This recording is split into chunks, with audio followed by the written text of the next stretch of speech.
오늘 하나님께서 우리에게 주신 말씀 마태복음 11장 1절에서 14절까지 말씀입니다. 마태복음 11장 1절에서 14절까지 저와 여러분이 한 절씩 교독하겠습니다. 예수께서 12제자에게 명하기를 마치시고 이에 그들의 여러 동네에서 가르치시며 전도하시려고 거기를 떠나 가시니라. 예수께 여짜오되 오실 그이가 당신이오니이까 우리가 다른 이를 기다리오리이까.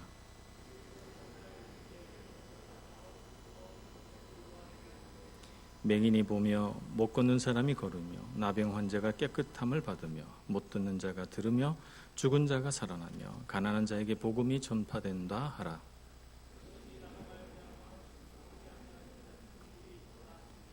그들이 떠나매 예수께서 무리에게 요한에 대하여 말씀하시되 너희가 무엇을 보려고 광야에 나갔더냐?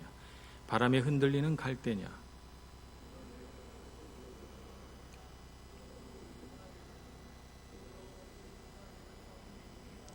그러면 너희가 어찌하여 나갔더냐? 선지자를 보기 위함이었더냐? 옳다.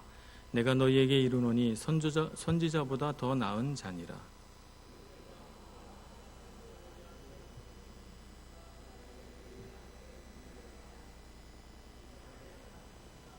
내가 진실로 너희에게 말하노니 여자가 낳은 자 중에 세례 요한보다 큰 이가 일어남이 없도다.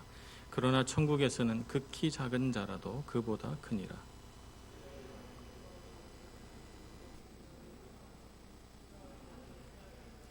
모든 선지자와 율법이 예언한 것은 요한까지니 만일 너희가 즐겨 받을진대 오리라 한 엘리야가 곧 이 사람이니라. 아멘. 마태복음 10장에서 예수님께서 12제자를 부르십니다. 부르셔서 예수님께서 가장 먼저 한 일은 제자들에게 권능을 주신 일이죠. 10장 1절에 보면 12제자를 부르신 다음에 모든 더러운 귀신과 귀신을 쫓아내며 모든 병과 모든 약한 것을 고치는 권능을 주셨다 이렇게 기록하고 있습니다. 그래서 제자들에게 권능을 주십니다. 권능을 주신 후에 예수님이 하신 일은 파송하는 일이었죠. 그래서 제자들을 이곳저곳으로 짝을 지어서 내보내십니다. 그리고 천국이 가까이 왔다 전파하면서 하나님 나라를 세우게 합니다. 제자들을 세우신 이유 그리고 파송하신 이유 가장 중요한 것은 하나님의 나라를 이 땅에 건설하는 것입니다. 죽어서 가는 하나님 나라 말고 이 땅에 세워지는 하나님 나라 말입니다. 그러나 이 예수님께서 제자들을 부르시고 파송하는 이것이 하나님 나라를 세우는 일일 뿐 아니라 그 뒤에 하시는 예수님의 말씀을 가만 들어보면 제자들을 훈련시키는 과정인 것도 금세 알 수 있습니다. 그래서 10장 중반부 이하에는 너희들이 미움을 받을 것이다는 말씀, 또 세상을 두려워하지 말고 하나님을 두려워하라. 내가 이 땅에 평화를 주러 온 줄로 생각지 말라. 나는 검을 주러 왔노라. 정말 나를 영접하는 사람은 상을 잃지 않을 것이다. 등등의 말씀들을 해주고 있습니다. 그러니까 제자들로서 이 세상에 파송되어 하나님의 나라를 이루면서 어떤 일들을 주의해야 되는가, 어떤 일들을 해야 되는가라고 하는 구체적인 내용들을 가르치고 있는 것이죠. 이 모든 과정이 무엇입니까? 제자들을 훈련시켜가는 과정인데 이 과정이 바로 예수님을 메시아로 받아들이고 인식해가는 과정이다 이렇게 말할 수가 있습니다. 아직 예수님에 대한 확신이 부족합니다. 훌륭한 분이라고 생각하고 선지자라고 생각하고 예수님을 따르고는 있지만 어느 누구도 제자들 중에 어느 누구도 예수님을 메시아구나라고 확실하게 인식한 제자는 없습니다. 베드로의 신앙 고백, 주는 그리스도시요 살아계신 하나님의 아들이십니다 라고 하는 고백은 마태복음 16장 16절에서야 나타나니까 이때는 예수님을 따를 때 그들이 메시아라고 하는 확신은 없었던 것입니다.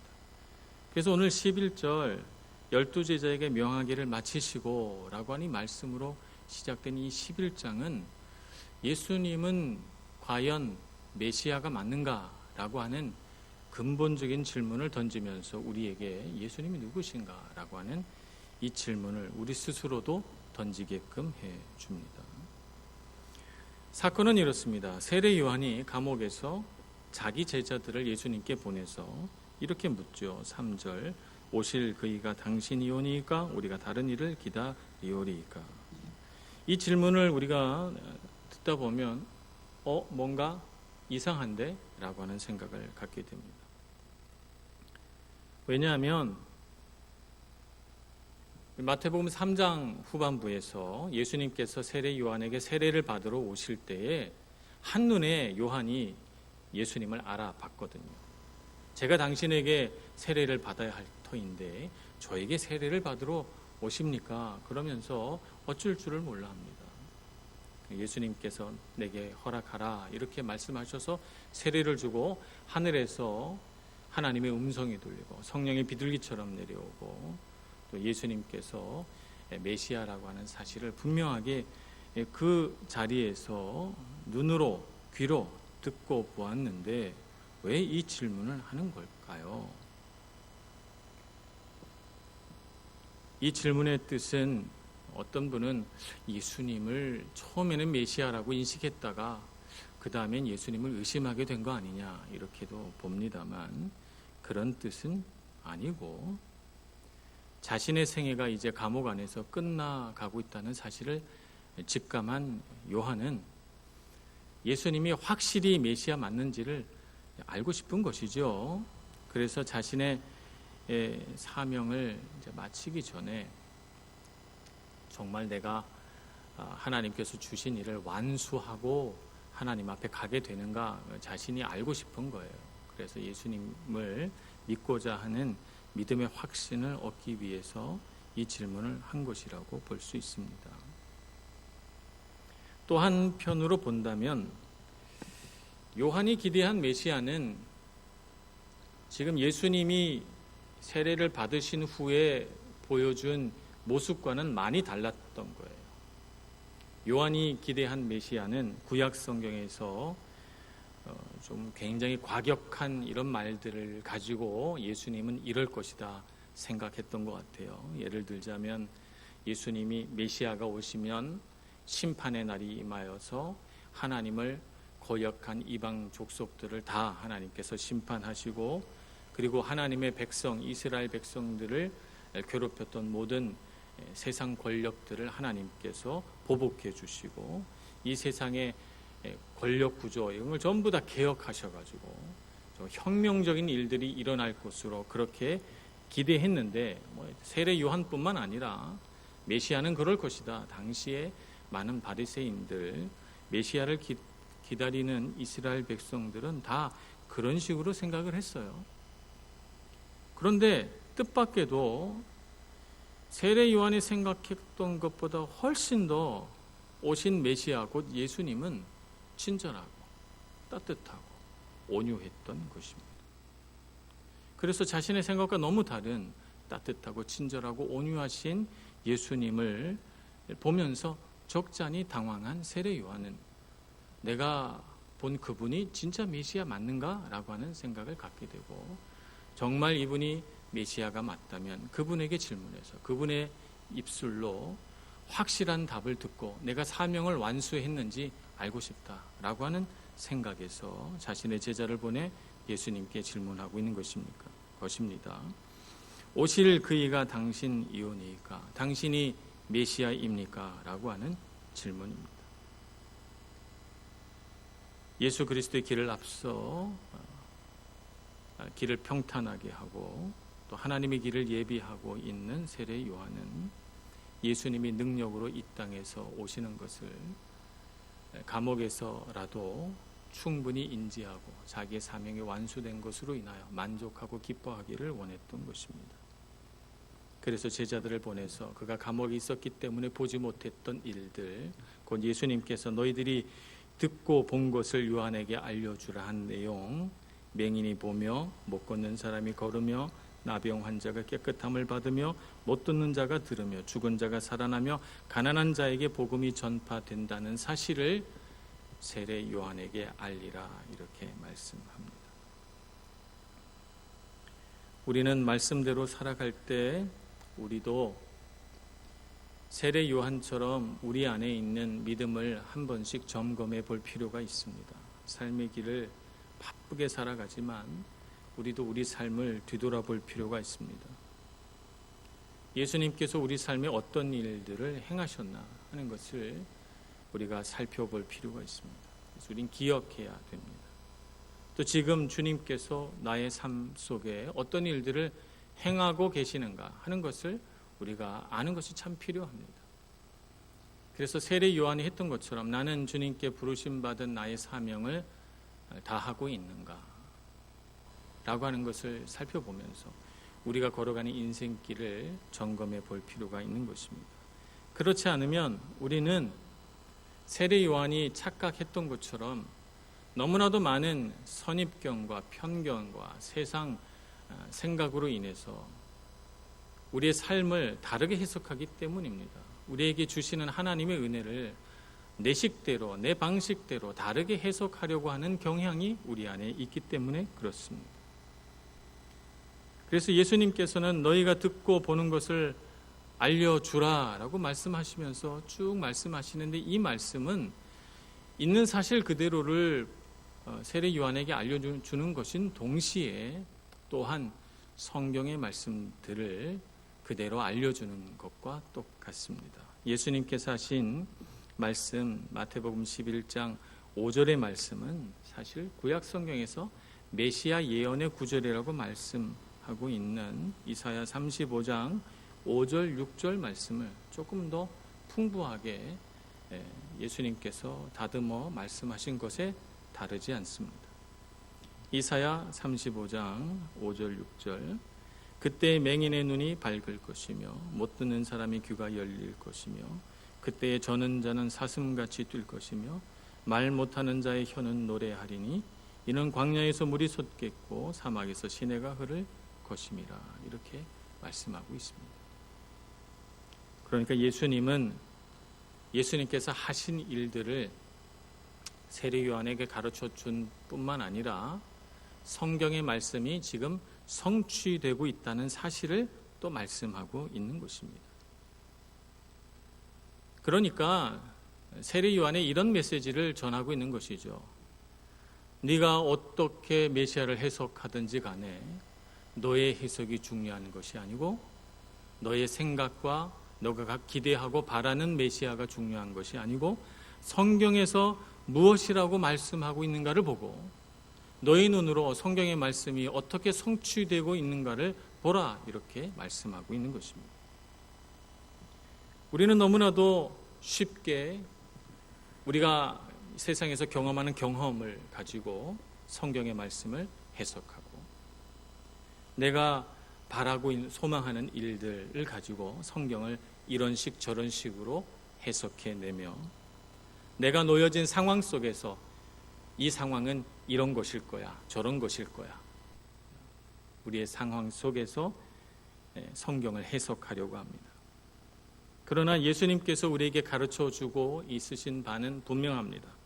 세상의 관점으로, 나의 관점으로 말씀을 해석하지 말고 말씀으로 세상을 해석하라는 것입니다. 말씀으로 해석해야 하는 것입니다.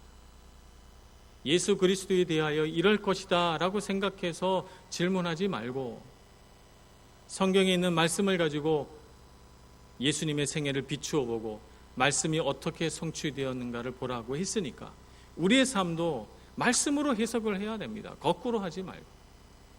얼마나 많은 사람들이 성경을 해석할 때 자의적인 경험이나 세상 지식을 가지고 성경을 이럴 것이다 저럴 것이다 해석합니까?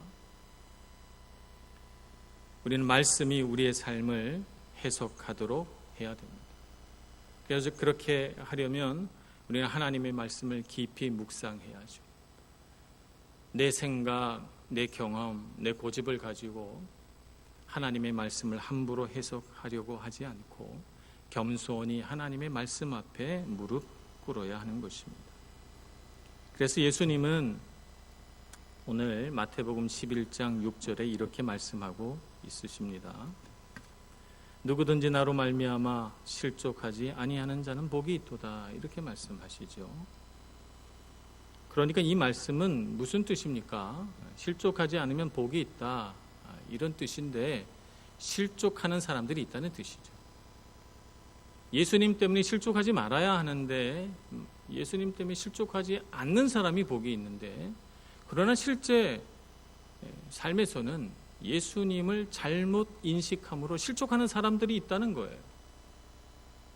그래서 예수님께서 혁명가요, 개혁가요, 정치적인 어떤 메시아로 오시는 줄로 생각하고 예수님을 예루살렘으로 떠받들고 가서 예루살렘에서 로마를 이기고 예수님의 그 권능을 로마 군대를 물리치는 데 사용해서 새로운 나라를 건설하려고 했던 젤롯 땅이라든지 또 수많은 다른 목적, 정치적인 목적을 가진 사람들의 그 헛된 꿈과 소망은 예수님의 십자가 죽음 앞에서 실족하게 되는 거예요.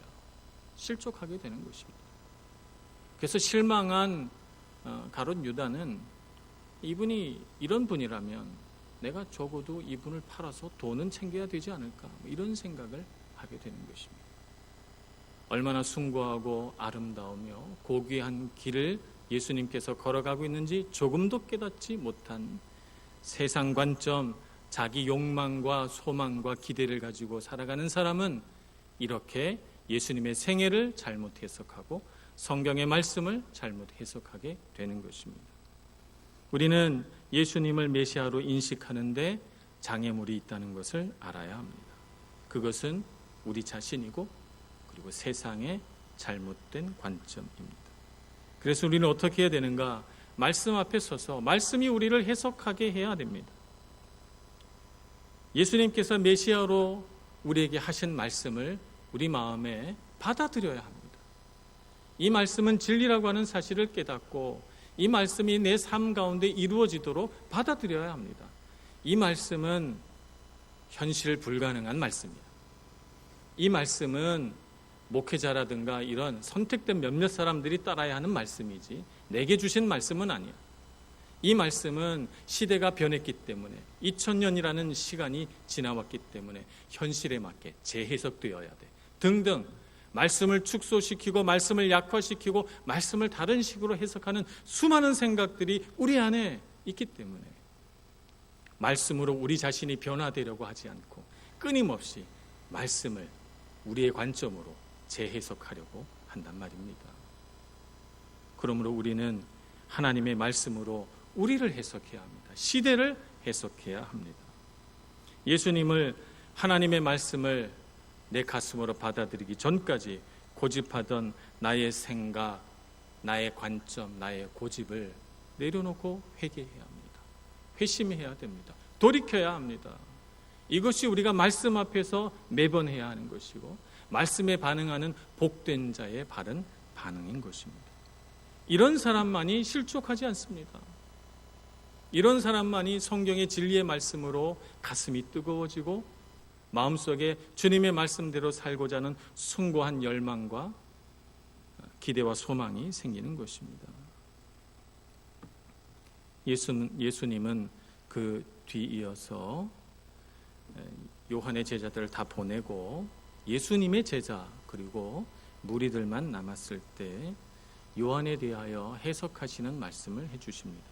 너희가 무엇을 보려고 광야에 나갔더냐, 이렇게 묻습니다. 광야는 구약 성경에서부터 예수님 시대까지 전통적으로 하나님의 계시가 임하는 장소를 광야라고 합니다. 하나님께서 광야에서 구름 기둥과 불 기둥으로 이스라엘 백성들을 인도하셨고 수많은 선지자들이 광야에서 하나님의 음성을 듣고 광야로부터 돌아와 세상에 하나님의 말씀을 전파했기 때문에 광야는 곧 하나님의 임재와 하나님의 계시의 말씀이 존재하는 상징적인 장소라고 말할 것입니다. 그러면 광야에 무엇을 보려고 가느냐? 갈대를, 흔들리는 갈대를 보려고 갔느냐? 이스라엘에 있는 광야는 사우디아라비아에 있는 이런 모래사막이 아닙니다. 그냥 다 흙이고 땅이에요. 근데 비가 안 올 뿐입니다. 그러니까 우기 때에는 풀이 자랍니다.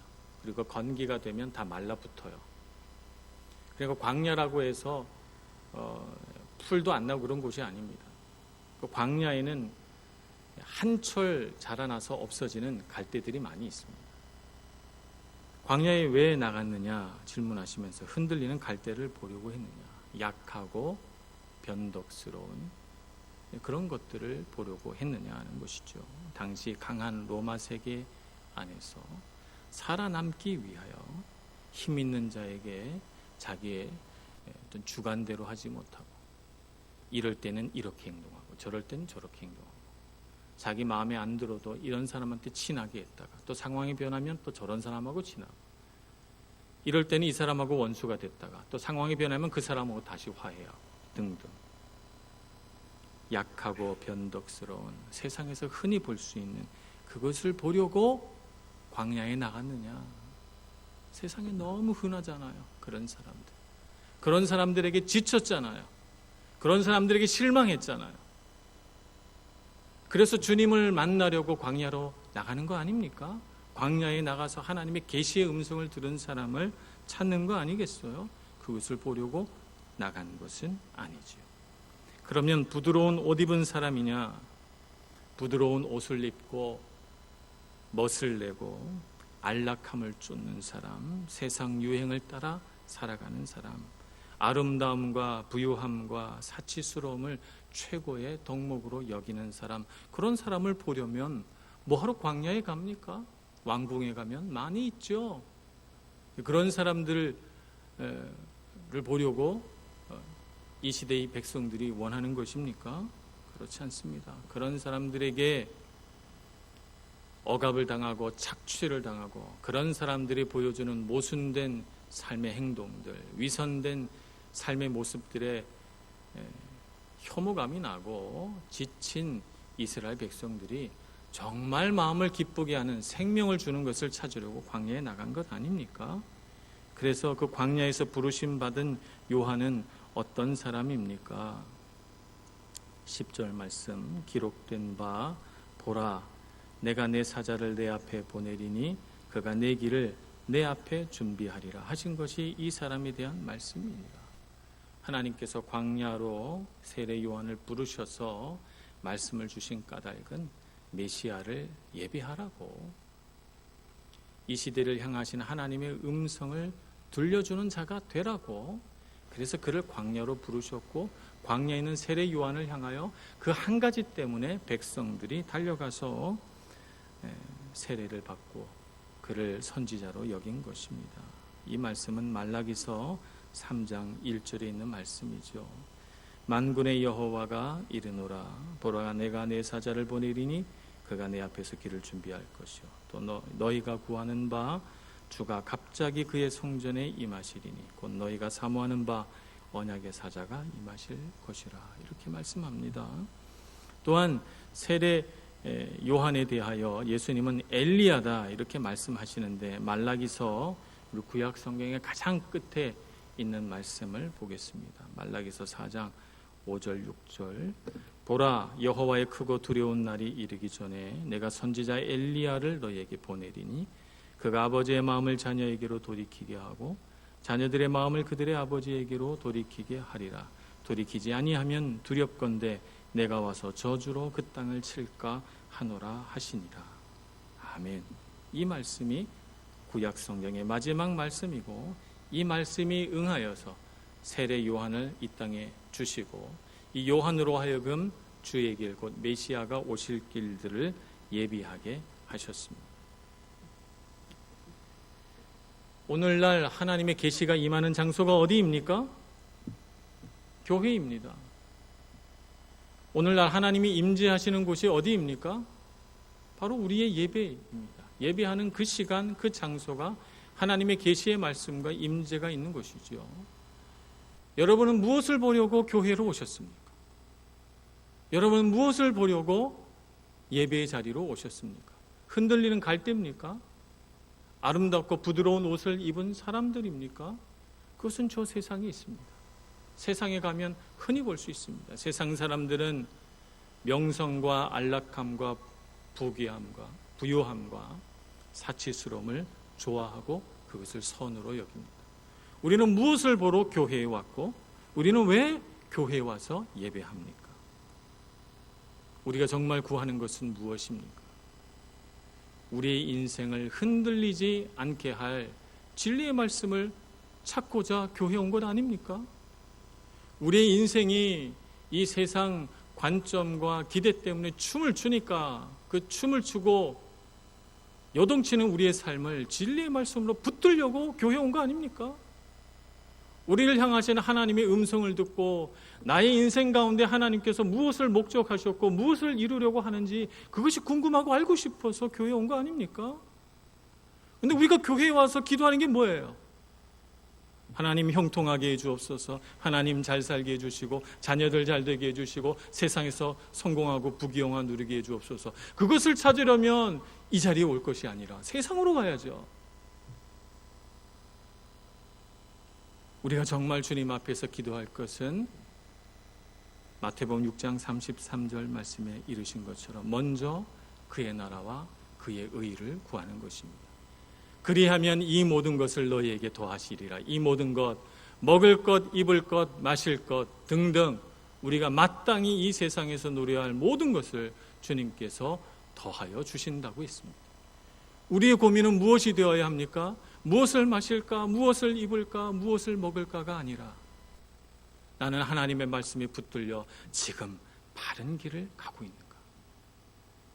나는 정말 하나님 앞에서 듣기를 원하는 것을 듣고 있는가? 하나님께서 나에게 너는 이런 말씀을 듣고 살았으면 좋겠다 라고 하는 그 말씀을 듣고 있는가? 아니면 세상에서 나에게 외치는 소리에 귀먹어서 귀머거리처럼 앉아 하나님의 말씀을 하나도 듣지 못하고 있는 것은 아닐까? 우리는 두려워해야 합니다. 우리는 정말 교회에 온 참 목적을 알아야 하고 말씀 앞에 꿇어 엎드려 말씀이 내 삶을 해석하고 말씀이 내가 바라보는 세상을 해석하여 나로 하여금 어떤 길을 가게 하는가를 분명히 인식할 줄 아는 믿음의 사람이 되어야 하는 것입니다. 그래서 우리가 신앙생활을 하는데 우리 신앙생활의 참 목적을 잃어버리지 않는 저와 여러분 되기를 소망합니다. 천국은 침노하는 자의 것이라고 했습니다. 세례 요한은 여자가 낳은 사람 중에 가장 위대한 사람이지만 그러나 천국에 있는 자 가장 작은 자보다도 더 작다고 했습니다. 요한의 시대부터 요한이 구약 성경을 끝내는 마지막 선지자인데 요한의 때부터 지금까지 천국은 침노를 당한다고 했습니다. 예수님의 죽음과 부활 후 그 숱한 제자들이 걸어간 십자가의 길을 말하는 것입니다. 그 숱한 제자들이 예수님처럼 고난받고 십자가에 죽어가며 그래서 그들의 생명을 복음을 위하여 하나님 나라를 위하여 헌신했는데 그런 자들이 천국에 무수히 있으니 그 앞에 세례 요한은 정말 작은 자일 것입니다. 오늘 우리는 그런 믿음의 가치를 가지고 이 세상에서 우리 숱한 믿음의 선배들을 따라서 십자가의 길을 걸어가는 참제자 되기를 소망합니다.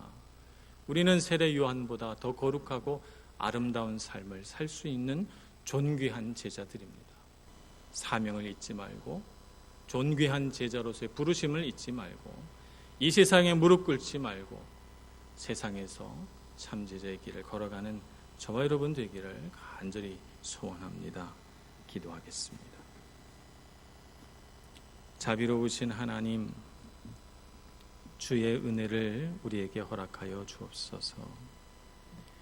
우리는 어리석고 연약하니 주의 말씀이 우리 귀에 들리게 해주시고 우리의 눈은 지혜로와 하나님의 말씀을 말씀대로 잘 보게 하여 주옵소서. 우리 삶에 일으켜 주시는 하나님의 놀라운 기적들을 보게 하시고 우리를 사랑하시고 우리를 붙드시고 우리에게 복 주시려고 하는 하나님의 큰 사랑을 깨닫고 믿음으로 살아가며 믿음으로 승리하는 저희들 되게 하여 주옵소서. 예수님의 이름으로 기도합니다.